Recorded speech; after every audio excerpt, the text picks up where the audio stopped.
Hello guys, good morning, welcome to my new vlog. तो कैसे हैं सब लोग। तो अभी तो मैं मेरठ में ही हूँ और आराम से 10 बजे सोकर उठी हूँ। बड़ा अच्छा लगता है ना गाइस, अपने घर आओ, आराम से सो, कुछ काम नहीं करना। और वहाँ पर तो देखो सेम रूटीन फॉलो ही करना पड़ता है। बच्चों की बस आ जाती है, उन्हें रेडी करना पड़ता है, तो वही 5, 5:30, 6 बजे उठो। बट घर आके ऐसे रिलैक्स हो जाते, एकदम फ्रेश हो जाते हैं कि चलो हमें आराम मिल गया। सच्ची बड़ा अच्छा लगता है। तो मैं तो जल्दी जल्दी आती रहती हूँ फ्रेश होने के लिए। तो देखो आज क्या करना है। आज ना पूजा करने भी जाना है। अभी ना वो चल रहा है सावन, सबको पता ही है सावन शुरू हो गया है। तो मैं सोच रही हूँ कि ना रुद्राभिषेक वगैरह करवा लूँ, क्योंकि वैसे तो हो नहीं पाता है। अब यहाँ आई हुई हूँ तो पापा करवा भी देंगे, तो सोच रही हूँ रुद्राभिषेक करवा लूँ आज। और यहाँ पर आंचल कर रही है कटिंग। और ये क्या बना रही है तुम? ये मुर्गा की तरह क्यों काट रही है? तो सुबह ही ऐसा काले रंग का चक्कू लेके बैठ गई मम्मी।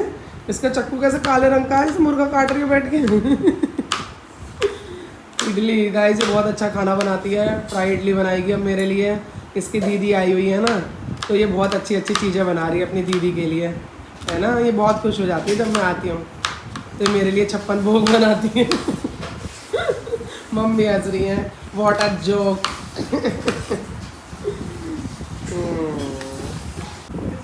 और मम्मी सुबह ही फ़ोन पर लग जाती हैं कॉल सेंटर की तरह। आप किसकी कॉल है मम्मी? सुबह से तुम्हारी 5वीं कॉल है ये, जब से मैं फ़ोन पे बात कर जा रही हो। हाँ, और तू क्या कर रहा है? चाय बना रहा है? यार तुझे आचमन चाय की आदत कैसे पड़ गई है इतनी? और तुझे मेरठ आके ही दिखता है ना चाय बनाना, वहाँ तो नहीं बनाता तू इतनी। और यहाँ तेरा रात चल रहा है। अच्छी बात है, गर्मी में चाय पी रहा है। अरे 2 कप किसकी है? दूसरी किसकी है? अच्छा, राम को भी पिला रहे हो, बढ़िया। तो गाइज अभी मैं और मम्मी जा रहे हैं सामान लेने रुद्राभिषेक का, क्योंकि 5 बजे का टाइम है, पंडित जी ने बुलाया है। पहले सामान ले आए, उसके बाद में फिर मैं रेडी होके मंदिर के लिए निकलूंगी। चले? और कोई तो नहीं जा रहा ना? ना कोई नहीं जा रहा। चलो, वैसे भी स्कूटी पे जाना है और किसी को ले जाने का ऑप्शन भी नहीं है। तो गाइज बड़ी भाग्य है और हमारी मम्मी उसे डांट रही है। पकड़ लिया, चल पकड़ लिया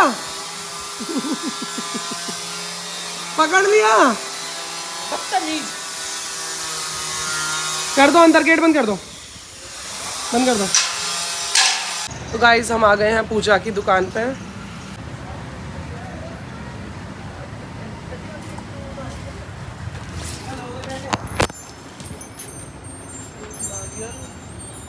क्या लेना और लिस्ट तो मेरे पास है। हाँ, देखो पत्ती कौन सी ले लिया, सारा ले लेना जो भी है, छोड़ना मत। वो पत्ती कौन सी वाली?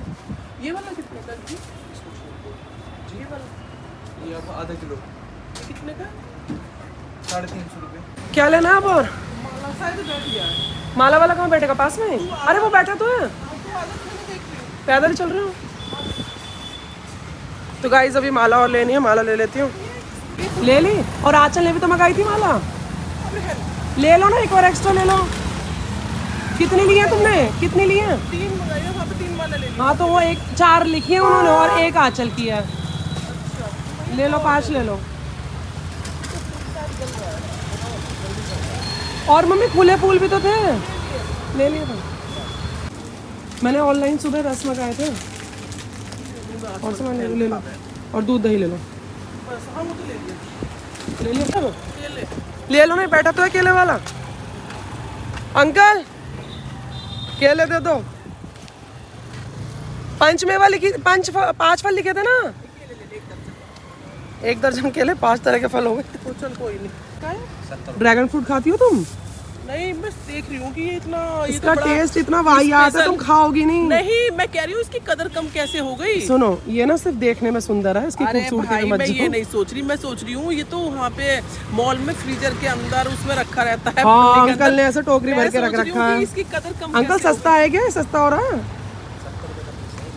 अच्छा, ऐसा खुले में रखा है ना, मम्मी कह रही फ्रिज में सज के रखा रहेगा तो गाइस हम घर आ चुके हैं। बनाओ ब्लॉग। कौन सा लड़ रहा है? जौन सा लड़ रहा है उसका ब्लॉग बना के डालूंगी। बताओ भाई, कौन सा लड़ रहा है? हैं? और फिर मत कहना ब्लॉग में डाल दी थी लड़ाई। टीवी बंद कर रही है। जौन सा लड़ेगा उसी को ब्लॉग में डाल दूंगी, याद रखना। हाँ, तू फिर से लड़ी? फिर से लड़ी? पिटवाऊं मम्मी से? मम्मी कहीं ऐसा खबर ना थी बेटी। हो रहा है इतने सुंदर सुंदर शिवलिंग ऐसे बड़े बड़े, कुछ तो लाती उसके ऊपर में जलहरी रख देती, जलहरी आ रही थी बहुत सुंदर। चलो अब बताओ, हो गया सब पैक?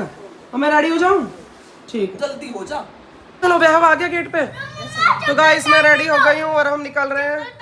हाँ पहन लो ना, स्लीपर उधर पड़ी है। चल भाई, कैसे पड़ा है ये? दर्द कर दिया। आज में जल्दी चल, मामा आ गया। आप क्या लेके जाओगे राम? फ्लावर? चलो आप लेके चलो गाड़ी में, चलो जल्दी। चलो चलो गो गो मंदिर।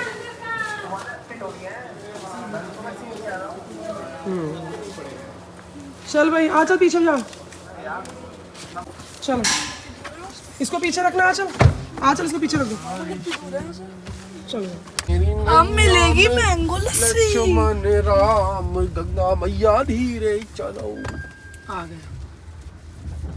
अरे यार वह कैसे चला रहा है, उल्टी सी आ गई है। तो गाइस हम लोग पहुंच चुके हैं मंदिर में। आ जाओ भाई, चप्पल उतार दी, जल्दी धो लो फटाफट। ऐसे है, हाथ से कर लो ऊपर। जलपादयामि समर्पयामि नमः। दूध का स्नान करो है।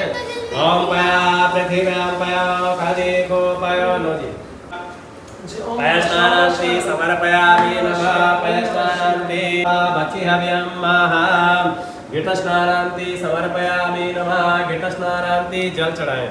घृतस्नानांति पुनः शुद्धोदकस्नान जलं समर्पयामि नमः। शुद्ध अद्यवोचादधिवक्ता प्रथमो दैव्यो भिकका ऐं च श्रवां तस्रवा सजातु धान्यो धराचि पराशुभासो जस्ताम्रो सुमङ्गला चेन गुं रुद्राभितो दक्षश्रिता सासो वैखगुं हेडैमहि असो जो वस्त्रपति नीलग्रीव विलोहिता उतैन।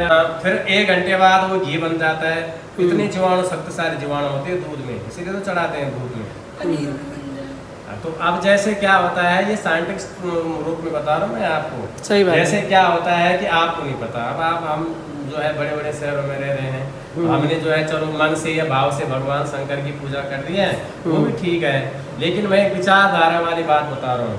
आप 1 महीना अपने गांव में रह के देखिए, आपके बाबा लोग होंगे, है अभी बाबा है भी आपके? हाँ बाबा। आप 1-8 महीना साल से मैंने गांव में रहे, तो इन चीज़ों का निराकरण जो है अपना आप मन में उतर जाता है। ठीक है, पहले हमारे गांव में गाय भैंस होती थी, तो चौमासा कहते हैं, जैसे ये सावन है, भादो है, असुज है, आधा कार्तिक आता है, आधा सावन आता है, चौमासा। तो सबसे ज्यादा इस धरती पे जो जीवाणु और विषाणु उत्पन्न होते हैं, आप देखते होंगे सबसे ज्यादा जो धरती पे कीड़े मकोड़े कहो चाहे आप, ठीक है, हम जीवाणु विषाणु कहते हैं, तो सबसे ज्यादा बरसात में तैयार होते नहीं होते, और मौसम में नहीं होते। सारे कीड़े सब निकल जाते हैं, सारे जीवाणु सारे धरती के ऊपर आ जाते हैं, तैयार होते हैं, आ जाते हैं। ठीक है, तो अब क्या होता है कि सबसे ज्यादा आप देखो, आप कहते हैं भगवान शंकर की पूजा हम श्रावण में करते हैं, सबसे ज्यादा रुद्राभिषेक होते हैं सावन भादों में, इसीलिए तो होते हैं। सबसे ज्यादा धरती पे जीवाणु विषाणु तैयार होते हैं बरसात के मौसम। ठीक है, अब जैसे हमने इसको चढ़ाया और वो पृथ्वी में गया, वहाँ रसोषण होकर के जब वो जीवाणु तैयार होता है, तो वो जीवाणु स्वतः हमारे शरीर को लौट करके आता है। इस रूप में आता है। कैसे आता है? अच्छा आप ये बताएं कि आकाश में जल कहाँ से जाता है? आकाश में जल इवेपोरेट हो जाता है, जमीन से जाता है, हाँ, भाप के द्वारा। भाप के द्वारा। लेकिन हमें दिखता नहीं है। लेकिन ये सिद्ध है, ये विज्ञान में भी सिद्ध है, साइंटिक्स में सिद्ध है, और वेदों में भी ये सिद्ध है कि जमीन से आकाश में जल जाता है। जल जाता है। तो वहाँ वो जल जो भाप के द्वारा, वहाँ वो जल जो है इंद्र के कोष में जमा होता है।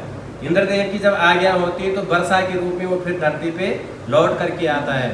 अगर बरसात के मौसम में वर्षा न हो तो ये जो हरा भरा होता है, ये जो नए जीवाणु, नए पत्ते तैयार होते हैं, नए जीवाणु तैयार होते हैं, बिना बरसात का ये तैयार नहीं हो सकते। नहीं हो सकता।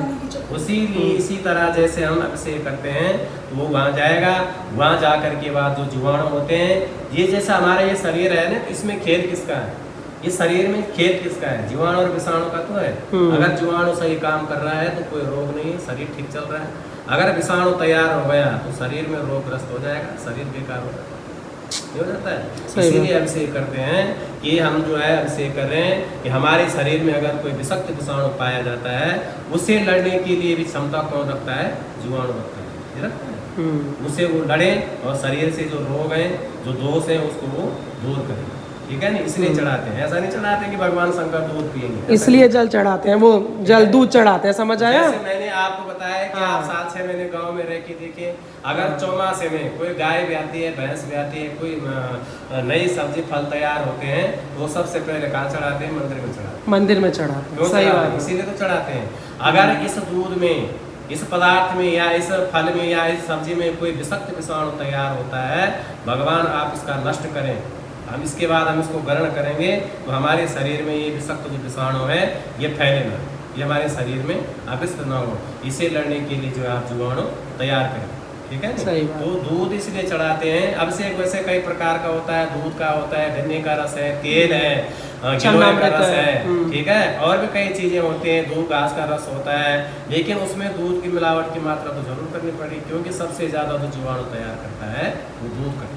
ये कारण है, आप इसलिए चढ़ाया जाता है हाँ। शिवलिंग पे। लेकिन आज के लोग कहते हैं कि वेस्ट जा रहा है। वेस्ट जा रहा है, हाँ। तो वेस्ट जा रहा है, वो ये सोचते हैं भाई किसी गरीब को दें, वो भी गरीब। ठीक है, गरीब को भी दया करनी चाहिए, सही गरीबों पे भी दया करनी चाहिए। ऐसा नहीं गरीबों पे दान करो, जिसको भगवान ने शक्ति दी है वो गरीबों पे दया करें, दान करें, दूध पिलाएं, खाना खिलाएं, वस्त्र दान करें, उनकी सहायता करें, है कि सही नहीं? बात। ये तो ठीक बात है, लेकिन हम ये सोचना भी गलत है भाई कि हम शिव जी पे दूध चढ़ा रहे हैं, वो वेस्ट जा रहा है। वो वेस्ट नहीं जा रहा है, वो धरती पे जा करके अब यहाँ जाएगा, धरती पे वो, चाहे आप ये कहो गलेगा, वहाँ सड़ेगा, जो भी है, जब वो गलेगा तभी तो जीवाणु विषाणु तैयार करेगा, सही बात है। ये करेगा।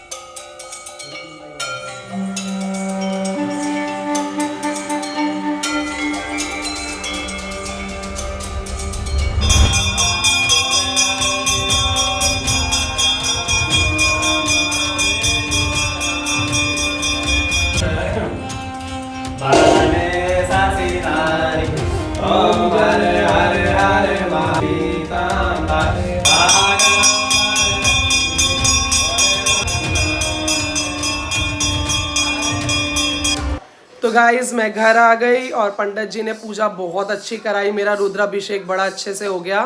और अच्छा है मैं मेरठ आई तो इस बहाने मेरा सावन में रुद्राभिषेक हो गया। सच में बड़ा अच्छा लगता है, मतलब पूजा पाठ का कुछ काम करो तो बड़ी तसल्ली सी मिलती है दिल को। तो बस अभी थोड़ा सा थक गए हैं, कुछ खाना पीना खाएंगे, मम्मी खाना बना रही है शायद।